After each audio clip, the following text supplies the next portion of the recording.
Good morning and welcome to BJC Halacha A, day number 2107. A halacha that keeps the Yetzer Hara away. It does.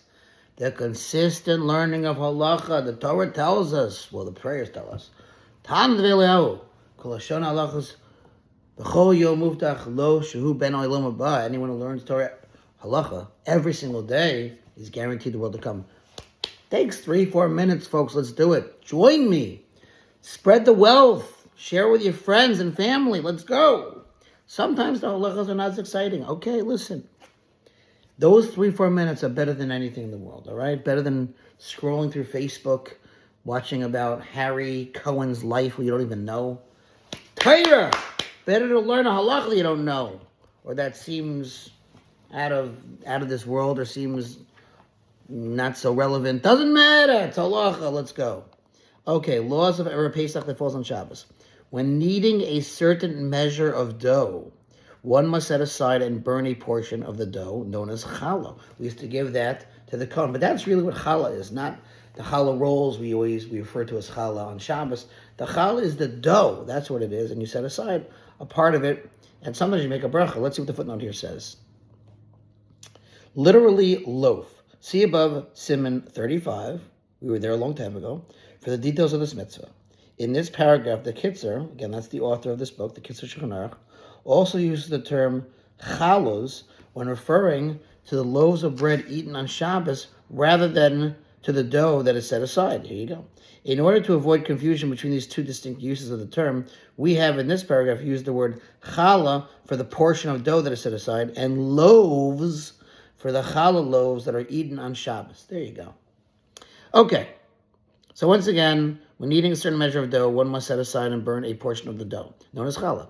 If this portion was not set aside before baking, it must be removed afterward. When one bakes loaves for Shabbos, the challah is separated before Shabbos, as challah may not be separated on Shabbos. In this paragraph, the Kitzur stresses the importance of ensuring that challah is separated from the Shabbos loaves before this Shabbos, and discusses what should be done if one forgot to do so.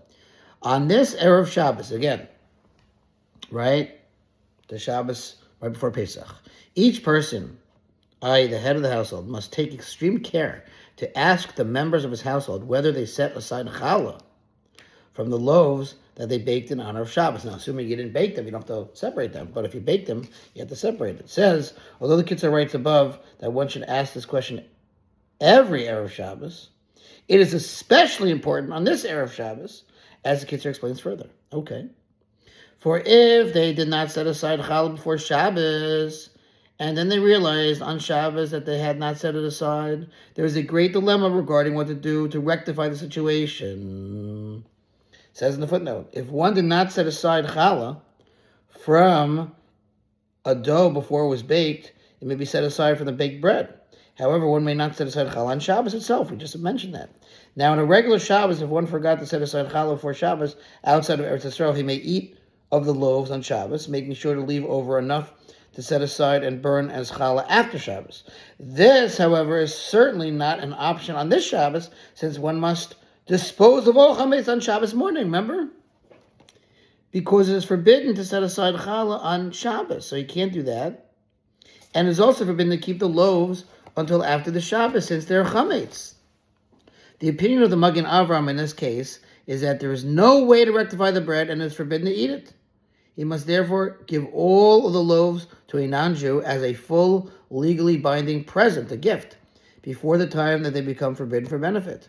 However, there are authorities who disagree with this opinion, and they have written other ways to rectify the situation, but they are all halachically difficult, meaning there's no good solution. Therefore, we must take care regarding this matter and ensure that challah was set aside before Shabbos. Let's see some footnotes. See, Mishnah Berurah states that in this case, when Erev Pesach falls on Shabbos and one forgot to set aside the challah before baking, one may set aside challah during Ben Shmashos on Friday evening. All right, if one remembered at that time. Finally, last little bit here, the Mishnah Berurah writes that with regard to bread made outside of Eretz Yisrael, if one forgot to set aside challah before Shabbos and he has no other bread to eat, he may rely on the authorities to permit one to set aside challah on Shabbos itself and give it to a Kohen who is ritually pure with regard to challah, either a Kohen younger than 9 years old or an adult Kohen who immersed in the mikveh. Wow, lots of stuff going on over here, folks. Thanks for listening. The sponsor feature, Halacha 3600 for the gold, and we finished chapter 115. Have a great day. It's a little bit longer, but it's Sunday. Come on, you guys can handle it.